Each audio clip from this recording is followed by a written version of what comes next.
Hey Chips, fall, or autumn, is upon us, and Sofia and I are taking the week off to prepare for our upcoming holiday episodes.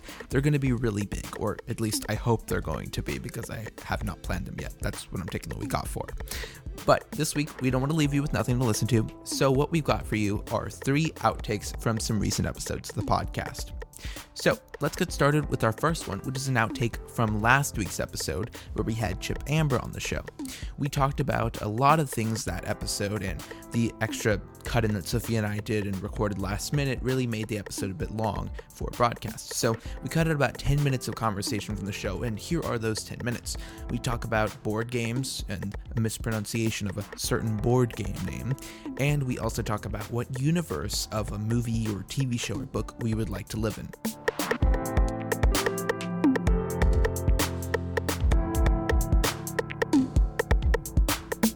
Okay, so let's talk about board games.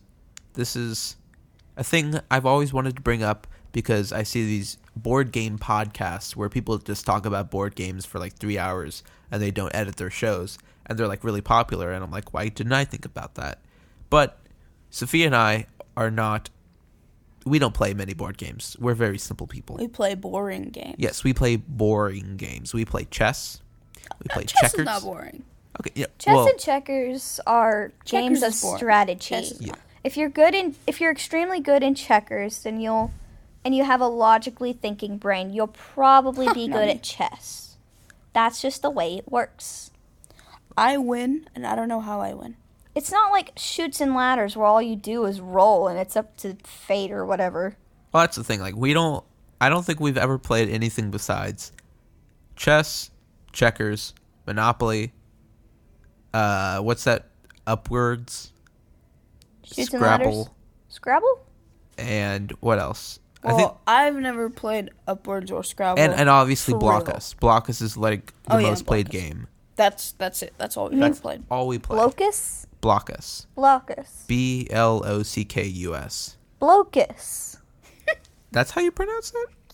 Yes! I've always said block us. Because you're trying to block someone. So block us. But we've always said it blocus. Oh my gosh. Is it locus? But what's the point of that? I don't know. It just looks like blocus. Really? Yes. If it said blocus, it would have a W. Blocus. Blocus. No, that's not the Wait, game. there's a K in it. Corban's right. Yeah, Blockus. Block us. I'm an My idiot. haha echoed too much. It's like the other day when I figured out that it's not minus well, it's might as well. I've been saying minus well for years. Corban, we're Texan. Whoa. This is what we do. Yeah. We always come up with our special words like can't. What was the other one? Yaint. There we go. Yaint and can't. But before we get started here, what are some of your favorite board games? I don't play games. No board games? Whoa. Okay. No card games? Okay, when growing up with my siblings, they always cheat. So I can't play games because I can't go one game without them cheating. And I'm a rule follower. There's black and white, no gray. And cheating is in black. You know, speaking of that, Sophia, I was cleaning out the closet where we keep the board games, and I found a Walmart plastic bag full of $500 bills for Monopoly. Would you like to explain that? Is that where you would secretly get your money from? Yes. Well, exposed. Wait. We haven't played that in 5 years, okay? So 5 years ago, yes. Okay, but I mean, it doesn't matter when you did the crime. You still got to serve the time. Nah. Hashtag Clue. Corban wins. Oh, wait, we played Clue. Oh yeah, we started playing Clue recently. So did I. Clue is the one game that you can't cheat at. Unless you peek in the little envelope. Well, you could see the other person's hand, which is what we end up doing several times a game. Well, here's my thing. I can cheat at that game because I can like guess something like with accuracy. Going back to the Monopoly for a second. Do you ever play Monopoly? I play the dog-themed version, Dogopoly, where instead of properties, you buy dogs. I'd buy the whole board. I hate that game.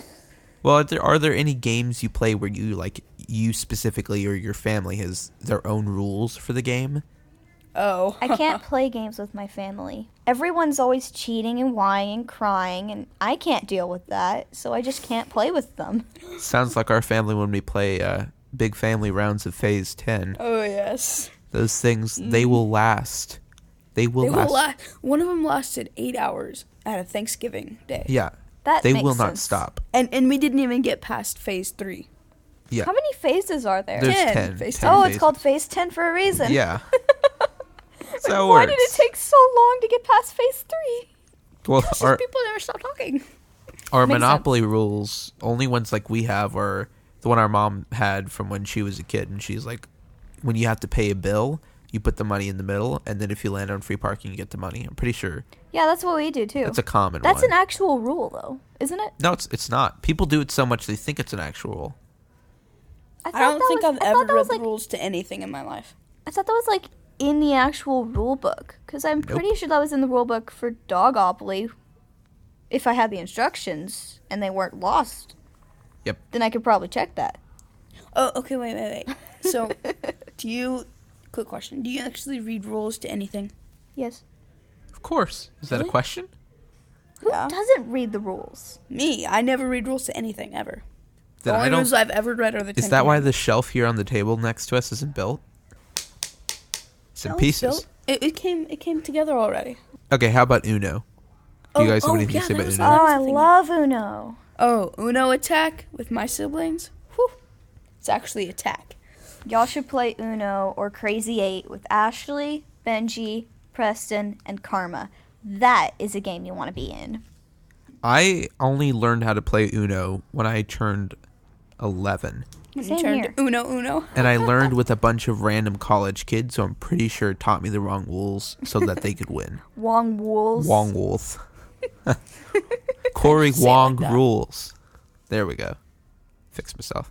Why is 11 pronounced 11 instead of 1T1? I mean, there's 44, 33, 2D2, like 2D2. There's instead of 22, 1T1, 3D3, 44, 5D5. It makes sense, but no, 585.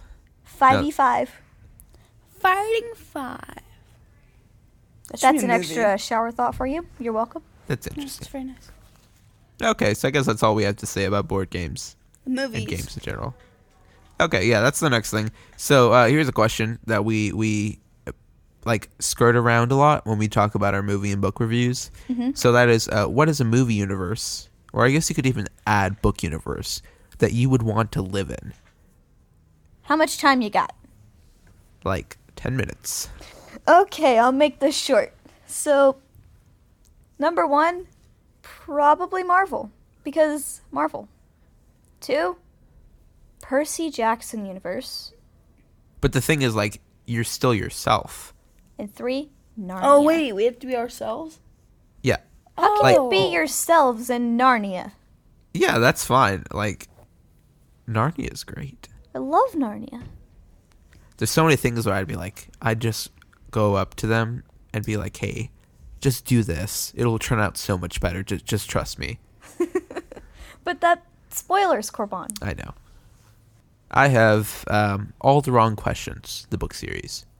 I would love to live in Stained by the Sea because the town is so messed up. I could... I think I would campaign myself for mayor. I think And I you'd could fix it. everything? Yeah, I'd fix everything. Maybe. I trust you. It'd I don't be a trust nice book. Sofia, but I trust you. And then I'd I like would to be great at I'd it. like to live with Lemony Snicket there, so that would be cool. I would keep Stained by the Sea. Like, it would end up worse. You cause more trouble. Yes. It would end up So I was worse. right not to trust you. You find Hangfire and you're like, please let me be your associate. I don't understand why he's bad. He seems And nice. then he's like, Mr. Incredible, go home, buddy. I work alone. Yeah, that's what he's gonna tell you. Oh, the I Incredibles. wasn't gonna work with him. I was just gonna work out with him. No. Bring your work out. weights. Come on, I want to work out with you, man. No, I meant work it out. Like, work out his problems. So you want to fight crime? No. Okay, never mind. Anyway, Crime is the only problem for him. Well, besides Jack. Jack's a problem. Jack's cool. I love Jack. Okay, do you want to see Jack Jack as a teenager, like as an older person, or do you want to keep him as a baby? I don't know. I would rather he don't exist. What? Sofia! He's the best! Well, yeah, in the movie, not with me. I would lose him. I would, throw him into the fire thinking he's a piece of wood. He's fire retardant. Exactly. Let's just get away from that question. Yeah, let's not go there. Okay, how about you, Sophia? What universe would you like to live in? Max Steel. What is that? It's a TV show. What? Not the movie, TV the TV show. It's like a... I don't know how to explain it. It's Sci-fi? like this kid named Max, Uh-huh. and he meets this, alien thing. Yeah, but you gotta think about, is it gonna be safe for you to live there? Yes. Really? Yes. Because this question was asked on Reddit, and the top answer was Mr. Rogers' Neighborhood. Because, Mr. Rogers was always clear that he lived, that was a movie set, and he got to go home at the end of the day. So he's like, yeah, if you lived in this universe, you could go on set, then you get to go home at the end of the day. Because it's the real-life world. But then again, because it's the real-life world, you got real-life problems. So, Exactly. then you're basically, well, you know what? Then you end up living in the same place you already live. No, except Mr. Rogers is here. Wasn't he dead, though? Yeah, he died. So, either way, you'd still live here. Yeah. And Nothing he'd changes. still be dead. You basically just moved to another state. That's all. No, he'd still be dead. Yeah.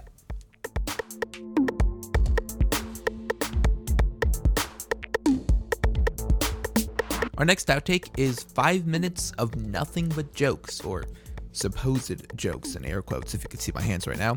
This is from episode 36 of the podcast, where we talked about 3 of the Amazon Prime original kids pilots that had come out last year around this time. So here are those jokes. Well, now onto the second pilot, which was Skyward. Onto my jokes. Oh, yes, joke time. Brain surgery is just a bunch of brains trying to help another brain out. And your brain needs help right now. Okay. Every odd number has the letter E in it. Hold on. Suck it in. Think about it. Let it sink You're right. Yep. Alright. When you bite down on something, you're actually biting up because your top jaw cannot move. Yes, I just did it. I know. Okay, I literally went to our table and just put my head down and tried to open my mouth. I couldn't. My friend David had his ID stolen the other day, and now we just call him Dave. Does it say in the rules that the president can't be a dog? The president has to be at least 35 years old and has been a U.S. president. What? Oh, and a U.S. resident for at least 14 years. That's too old for a dog. What about a turtle then? Ain't no rules saying we can't have a turtle president. Hey, there's a story going around a year ago about a pig that was elected to be a senator for some state. How do you spell candy with only 2 letters? Corban? ND. No. ND. No. What? C and Y. C space A-N-D space Y. C and Y. Oh. Candy. Do you ever memorize a person's voice? You can construct a sentence in your mind that person has never said, and yet you hear them say it? Is this the thing people can do? Yeah, I do that with Daniel Tiger. There are people that can't do that. Are there people that can't do that? We are chosen few. We have great power. It's called echohonic memory. I can't do that with Daniel Tiger. I thought everyone could do that. Okay, so the comments on this thing, everybody's like, I can't do that, I can't do that, I can't do that. And then I'm over here yeah, I can do that. I read all of your comments in your voices. Yeah, I can. Oh, I just got that. Yeah. No, I can do that with everybody's voice except this one person, and it just. Well, I can do that with your voice because I have to edit your voice every single week. I can do it with yours. I can do it with everybody, basically. Everybody that I know or that I've heard their voice at least more than once before. But there's like this one person that I can't do it with because their voice just doesn't. No. Okay. Warning: Star Wars spoilers. Star Wars spoilers. Whoosh, whoosh, pew, pew, pew, whoosh, whoosh, pew, pew, whoosh. Get it? It's No. a spoiler. Get it? I don't get it. Get it? Okay, come on. The lightsabers do that noise. They aren't spoilers. It's a joke. I don't get it. Okay, people will get it. Okay, here's a little mini topic. Peppa Pig's eyes. Like, if you don't know what that is, go watch it. Peppa Pig. Okay, her eyes are always on the side of her nose. So does she have 2 eyes or 4 eyes? 2 eyes. It's just easier to draw. And does she have 2 mouths or 1? No, it's just easier to draw. I know, but think about it. Like, look at that. Or someone mixed up their sketches with the actual final draft, and they submitted the sketches instead of the final draft. About 2 weeks ago, I was working on a history paper. Not me, the person who's writing this. I never work on papers. Okay. I was working on a history paper, and it was around 2 a.m., and I was hungry. So I went to the pantry to get some food, and I found a bag of tortilla chips. But they were really big chips, so I broke one in half. And for some reason, I thought the noise was hilarious. So I kept breaking them in half. And that is the story of how my parents found me on the floor of the pantry, crying hysterically, surrounded by tortilla chips at 2 a.m. Finals. How are you not laughing? Because you told me that joke 3 times. Oh, you did, okay. Then you tried to do it last night. I'm a confident driver. You almost just ran over someone. Confidently, though. Ba-dum-bum-bum-bum. Okay, yes. We are done now. Joke time with Sofia is over.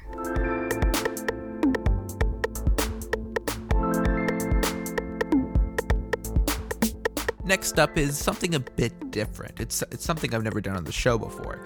So a while back, I checked out a book from the library called Stargirl, written by Jerry Spinelli, which is, I believe, from a series of books. I only read the first one. But at the beginning of the book, there was this little short story that the author wrote called Porcupine Necktie. At the time I was reading it, I had been listening to a lot of the podcast Radiolab, where they do a lot of these like sound effects and audio messing with stuff. And I thought, wouldn't it be cool if I read this and then added some music onto it and sound effects and stuff? So this is that.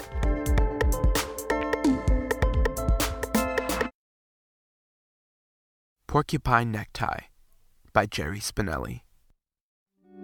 When I was little, my Uncle Pete had a necktie with a porcupine painted on it. I thought that necktie was just about the neatest thing in the world. My Uncle Pete would stand patiently before me while I ran my fingers over the silky surface, half expecting to be stuck by one of the quills. I kept looking for one of my own, but I could never find one. I was 12 when we moved from Pennsylvania to Arizona. When my Uncle Pete came to say goodbye, he was wearing the tie. I thought he did so to give me one last look at it, and I was grateful. But then, with a dramatic flourish, he whipped off the tie and wrapped it around my neck. "It's yours," he said. "Going away present." I loved that porcupine tie so much that I decided to start a collection of my own.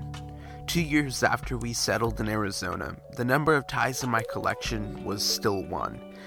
Where do you find a porcupine necktie in Mika, Arizona? Or anywhere else for that matter? On my 14th birthday, I read about myself in the local newspaper. The family section ran a regular feature about kids on their birthdays, and my mother had called in some info.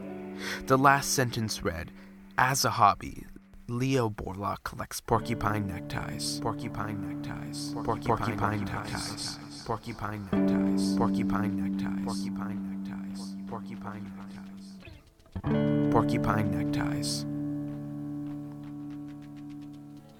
Several days later, coming home from school, I found a plastic bag on our front step. Inside was a gift wrap package, tied with yellow ribbon. The tag said, "Happy birthday." I opened the package. It was a porcupine necktie. 2 porcupines were tossing darts with their quills, while the third was picking its teeth. I inspected the box, the tag, the paper.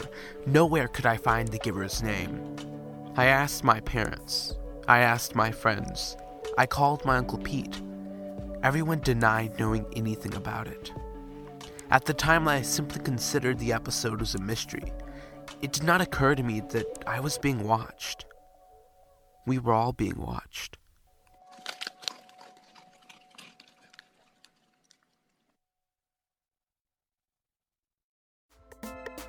Well, that's going to be it for this episode of These Never Made It. If you enjoy hearing these outtakes and bits that don't make it into the podcast, we have 4 other great episodes of These Never Made It at rta.space/archive, or just look for them in your podcast app of choice. We'll be back week after next with a new episode of the podcast, but until then, this rocket has landed.